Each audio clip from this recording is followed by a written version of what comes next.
गुरुभ्यो नमः। आस्थावान सज्जनों,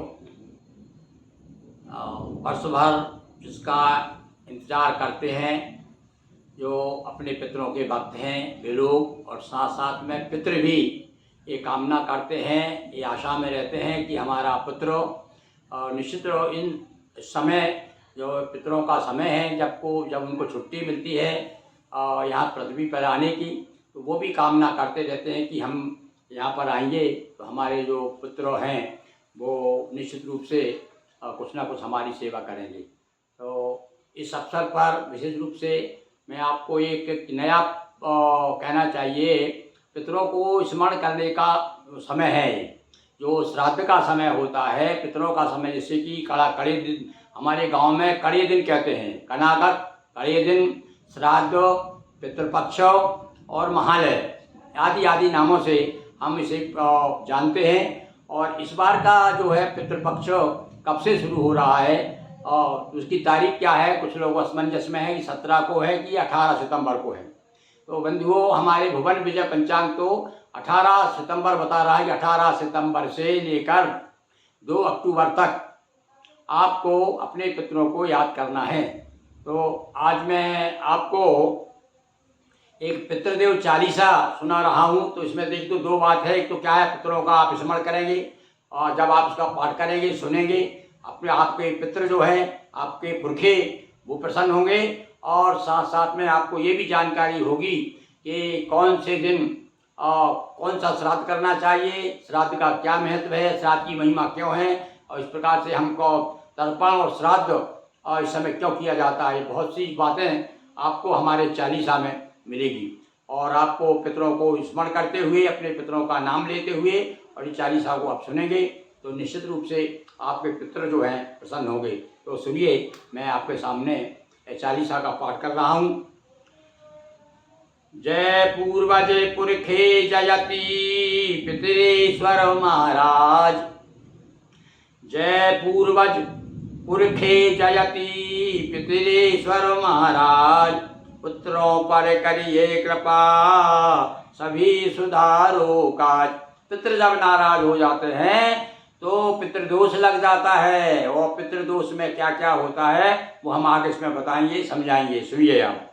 इस भाद्र मास पूनम के आते, सभी पितृगण अति हर्षाते। भादों का महीना लगते ही पितृ जो है हर्षित हो जाते हैं। महीना भादों की पूर्णिमा आते ही है। क्यों? क्योंकि वो सोचते हैं कि पुत्र हमारे श्राद्ध करेंगे, हम सबको अति तृप्त करेंगे। पिंडदान तर्पण के द्वारा पितृ मुदित देते सुख सारा। यदि आपको पितरों का आशीर्वाद चाहिए, सुख चाहिए, तो आप पिंडदान और तर्पण के द्वारा वो प्रसन्न होते हैं, ब्राह्मण भोजन से प्रसन्न होते हैं। तो पितरों की जो पूजन करते, उनके कष्ट पितृगण हरते। जब जब पितृ कुपित हो जाते, विघ्न अनेक सामने आते। यदि पितृदोष लगा है, पितृ आपके नाराज हैं, तो देखिए कौन कौन से विघ्न आएंगे सामने। कलह मुक्त होता, कलह युक्त होता परिवारा, ठप्प हो ये सारा व्यापारा। व्यापार में हानि होगी और घर में हमेशा कलह बनी रहेगी, अशांति रहेगी। और शादी में विलंब का कारण, पितृ कृपा से हो ये निवारण। आपके बच्चों की शादी में विलंब हो रहा है तो ये समझ लीजिए पितृदोष लगा है। तो पितरों संग तृप्त हो हरिहर, श्राद्ध को करे मनुज हर। हर एक मनुष्य को करना चाहिए, क्योंकि पितरों को प्रसन्न करने से भगवान विष्णु, भगवान शिव भी प्रसन्न हो जाते हैं, ऐसा हमारे शास्त्र कहते हैं। किया महालय श्राद्ध युधिष्ठिर, और जीत मिली तब कौरव वध कर। और भैया महाभारत में ऐसा बताया है कि युधिष्ठिर महाराज ने श्राद्ध किया था, पितरों को प्रसन्न किया था। तो आप देखते हैं ये तो 5 थे और विदर 100 थे, किंतु विजय किसकी हुई? ये सब पितृ कृपा से ही प्राप्त हुआ। और भृगु अगस्त कश्यप अत्रिवर, विश्वामित्र वशिष्ठ पराशर, सभी श्राद्ध कर सिद्धि पाए, सर्वश्रेष्ठ जग में कहलाए। और यदि पितृ प्रसन्न होते हैं तो भैया यश भी बढ़ता है, जीवन में बड़ी तरक्की होती है, जीवन में कहीं हार नहीं होती। तो नाम बताया। देखिए ये हमारे शास्त्र कहते हैं कि भृगु, अगस्त, कश्यप, अत्रि, विश्वामित्र, वशिष्ठ, ये पराशर, ये सब लोग जो है पराशर आदि सबने श्राद्ध किया है। ऐसा कोई नहीं है जो अपने पितरों को याद न करता हो। तो पड़े याचना भी यदि करना और श्राद्ध हेतु पीछे ना रहना। ये काम की बात है भैया आपके कौन सी, कि यदि आपको मांगना भी पड़े, मांग करके भी श्राद्ध कर रहेगा आपको, मतलब अपने पितरों को प्रसन्न करने के लिए यदि आपको भिक्षा किसी से उधार भी लेना पड़े, मांगना पड़े तो मांग कर करिए। और संभव हो महीना भरवास्विन, और ज्योतय प्रतिदिन एक एक ब्राह्मण। देखिए एक एक बात बता रहा हूं मैं आपको। यदि संभव हो तो रोज महीना भर एक एक ब्राह्मण को, यदि भगवान ने आपको दिया है, आप संपन्न हैं, तो एक ब्राह्मण लगा लीजिए, रोज नियमित रूप से एक ब्राह्मण को भोजन कराइए। ऐसा ग्रंथों में लिखा हुआ है। संभव हो महीना भरवास्विन, और न्योतय प्रतिदिन एक एक ब्राह्मण। श्रेष्ठ व्रती यतिवर गोस्वामी, ब्राह्मण श्रेष्ठ वेद अनुगामी। न्योतय पंक्ति पावन ब्राह्मण, देखे ना हो भ्रष्ट आचरण। हाँ भाई, यति के लिए, सन्यासी के लिए बताया कि सन्यासी आपको अग्नि पुराण में बताया है। मुझे कुछ लोगों ने कहा था कि भैया यति को निमंत्रण का नहीं है, पर हाँ अग्नि पुराण कहता है कि सन्यासियों को भी आप निमंत्रण दे सकते हैं। श्रेष्ठ यति पर, यति भी कहा है श्रेष्ठ यति हो। और यार जो आपको ग्रस्त गोस्वामी जो है, ये भी यतियों के वंशज माने जाते हैं, ये भी यति ऋषियों के वंशज माने जाते हैं, तो इनको भी निमंत्रण आप दे सकते हैं। तो लिखा है श्रेष्ठ यति, यतिवर, श्रेष्ठ व्रती, श्रेष्ठ व्रत वाला हो, यतिवर गोस्वामी, और ब्राह्मण श्रेष्ठ वेदयन। और ब्राह्मण के लिए बताया है कि वेद का अनुगामी होना चाहिए, वेद पाठी होना चाहिए, विद्वान ब्राह्मण होना चाहिए। और न्योतय पंक्ति पावन से मतलब कोई है श्रेष्ठ ब्राह्मण। देखे ना हो भ्रष्ट। एक बात ध्यान रखिए, कभी शराबी खराब, भाई ब्राह्मणों में भी कई तरह के लोग हैं जो अपने भ्रष्ट आचरण से भ्रष्ट हो गए, शराबी कबाड़ी हो गए, तो ऐसे ब्राह्मणों का निमंत्रण ना करें जो नशा पत्ता करते हों। और यदि खोटे स्वभाव का ब्राह्मण, अथवा श्वेत कुष्ठ वाला, और रोगी का भी बताया, रोगी नहीं होना चाहिए, कोढ़ी नहीं होना चाहिए, और दुष्ट स्वभाव का नहीं होना चाहिए, तो उसको कभी न न्योता देना, और बदले में क्यों अपयश लेना। आपकी अपकीर्ति होगी ऐसे ब्राह्मण को भोजन कराएंगे तो। और श्राद्ध दिवस पर करें न क्रोधा। क्या क्या कर सकते हैं कि बहुत बड़ी बात बताई भैया हमने इसमें, इस चालीसा के माध्यम से हम बताना चाहते हैं कि आपको क्या करना है और क्या नहीं करना है। तो इस दिन विशेष रूप से, जिस दिन आपके घर श्राद्ध हो अपने पितरों की याद में, जिस दिन आपके पितर का मृत्यु तिथि है, आपके माता की, पिता की, घर में बड़ों की, सियानों की, तो उस दिन आप जो है दिन में आप कोशिश करिए कि आपके मन में क्रोध ना आए। हैं ये बताया, नियम बताए भाई, जब आप पूरा इतना काम कर रहे हैं, अपने पितरों को याद कर रहे हैं, तो कुछ नियम भी हमें पालन करना चाहिए। तो लिखा है श्राद्ध दिवस पर करें न क्रोधा, वाणी सत्य रहे मन बोधा। रखे मौन व्रत अधिक न बोले, लंबी यात्रा करे न डोले। हाँ भाई, एक बात और बताइए, जिस दिन श्राद्ध हो आपके घर में, उस दिन लंबी यात्रा पे ना जाएं कि भैया गई सुबह और शाम को लौटे, ऐसा नहीं होना चाहिए। और दूसरी बात क्या बताया कि मौन व्रत, ज़्यादा से ज़्यादा अधिक बोले भी नहीं। जो पुत्र है जो श्राद्ध कर रहा है वो ज़्यादा बकवास ना करे। क्यों कहा भाई ऐसा? इसलिए कि झूठ ना बोलना पड़े। हैं और श्वेत वस्त्र पूजन में लाए, रहे सजग आलस ना खाए। उस दिन सोई भी नहीं दिन में, और साथ साथ में सफ़ेद वस्त्र पहने उस दिन। जिस दिन आप पितरों की पूजन कर रहे हैं उस दिन आपके सफ़ेद वस्त्र होना चाहिए। पहले विश्वदेव का सुमिरन, और फिर हो पितरों का आह्वान। विश्वदेव को याद करना चाहिए पहले। विश्वदेव के नाम से एक हवन, एक आहुति छोड़ना चाहिए। उसके बाद में फिर पितरों के नाम की आहुति छोड़ें नहीं। और क्या क्या करना देखिए आप, 3 पीढ़ियों को दे तर्पण, श्रद्धा भक्ति युक्त समर्पण। 3 पीढ़ी यानी पिता और पिता में पिता और दादा और परदादा, माँ दादी परदादी, इस प्रकार से 3 पीढ़ी को हमको जल देना बहुत ही। बाकी तो भैया यदि आप समर्थ हैं और आपको कहना चाहिए पुरोहित मिल जाते हैं, पंडित मिल जाते हैं, वो फिर आपको विधि विधान से पूरा कराते हैं, वो भी कराना चाहिए। पर ये तो समय की बात कर रहा हूँ, जब आपको उपलब्ध नहीं हो रहे हैं तो कम से कम तीनों को तर्पण रोज जल दीजिएगा। वो मैंने आपको अलग से एक वीडियो बना करके आपको मैं बताया ही किस प्रकार से आप जल दें। बड़ा सरल विधि बताई, इतनी सरल पुरखों को पानी देने की कि आप सहज भाव से बिना पंडित की सहायता के कर सकते हैं। पर वैसे तो भैया जहाँ तक हो पंडित को ही बुलाना चाहिए, क्योंकि ब्राह्मणों को विशेष रूप से उनके द्वारा जो मंत्रों का उच्चारण होगा, जो पूजन होगा, वो विशेष फलदायी होता है।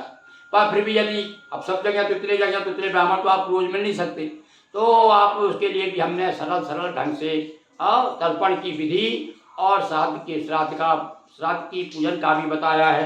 अलग अलग हमारा वीडियो आप देखिए गिरी मोहन गुरु नाम से। तो चलिए आप आगे।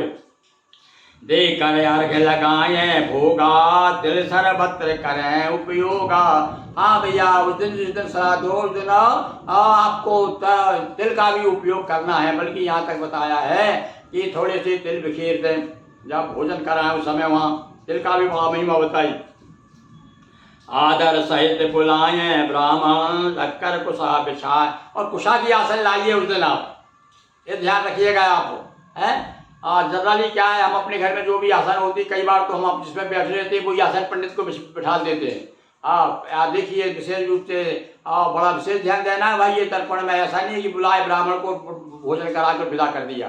बड़े आदर के साथ बुलाइए, कुशा की आसन पर बिठा लिए, और ब्राह्मण मुख दक्षिण दिशि ओरा, भोजन समय हो ये नहीं। और भैया भोजन जब कर आप ब्राह्मण भोजन कर रहे हो उस समय ज़्यादा शोरगुल नहीं होना चाहिए। आपकी टीवी वगैरह चल रही हो तो उसे बंद कर दीजिए। और साथ साथ में क्या बताया है, हाँ एक बात और विशेष हो, मैंने देखा है कुछ लोग ध्यान नहीं देते। हम भी कहीं भोजन करने जाते हैं तो पहले बता देते हैं भैया हमारा मुख जो है वो उधर दक्षिण की ओर होना चाहिए।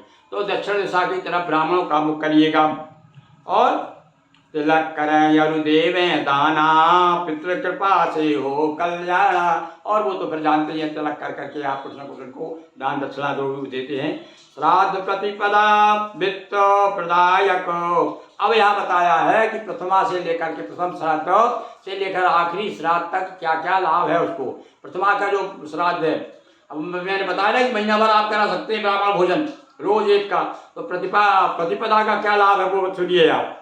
श्राद्ध प्रतिपदा वित्त प्रदायक, धन देने वाली है भैया प्रतिपदा श्राद्ध, यानी पहले दिन की।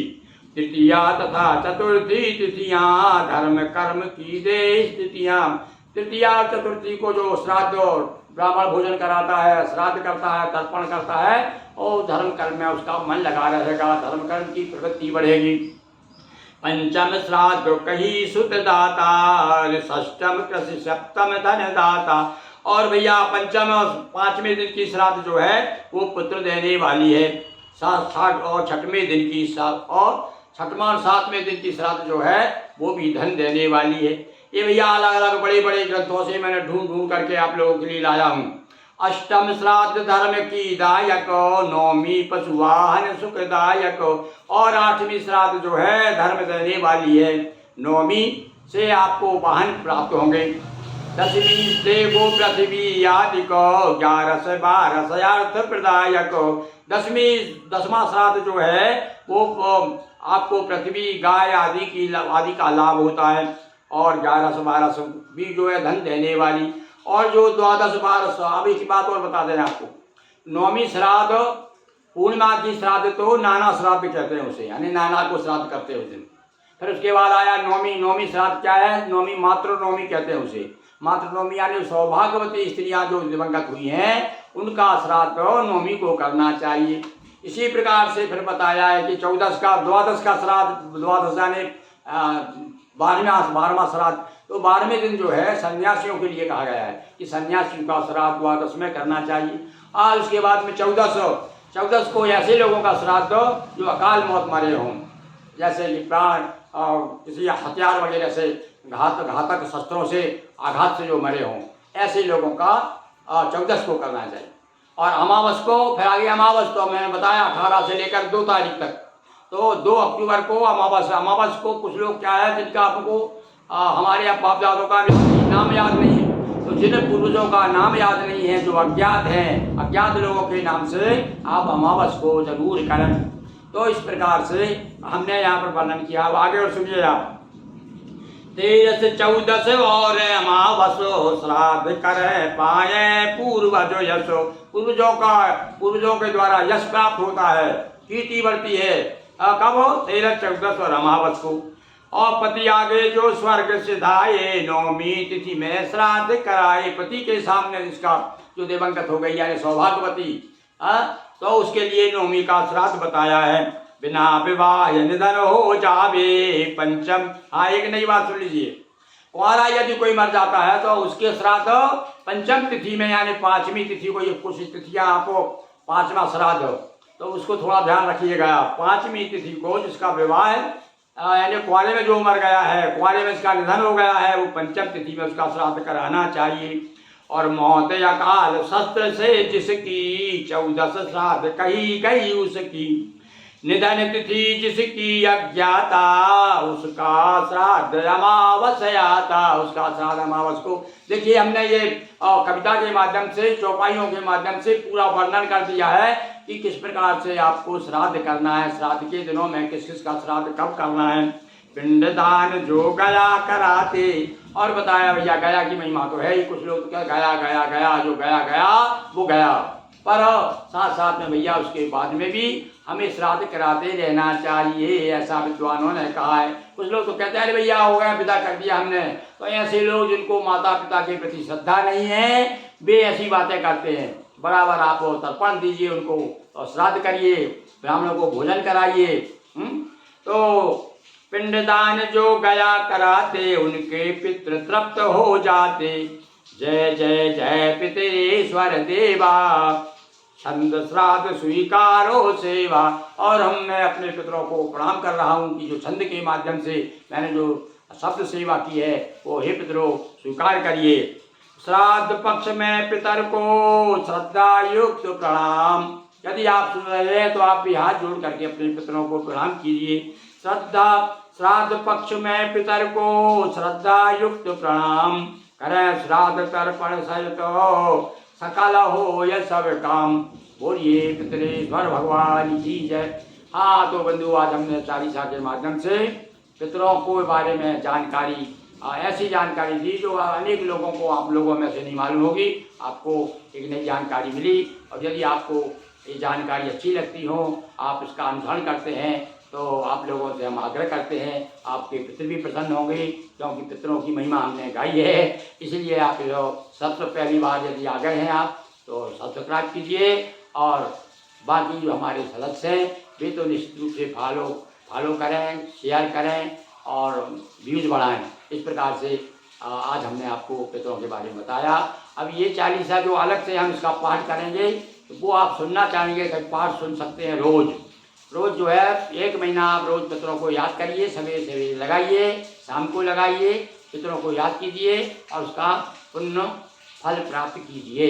बहुत बहुत धन्यवाद। एक बार फिर से ओम पितृभ्यो नमः।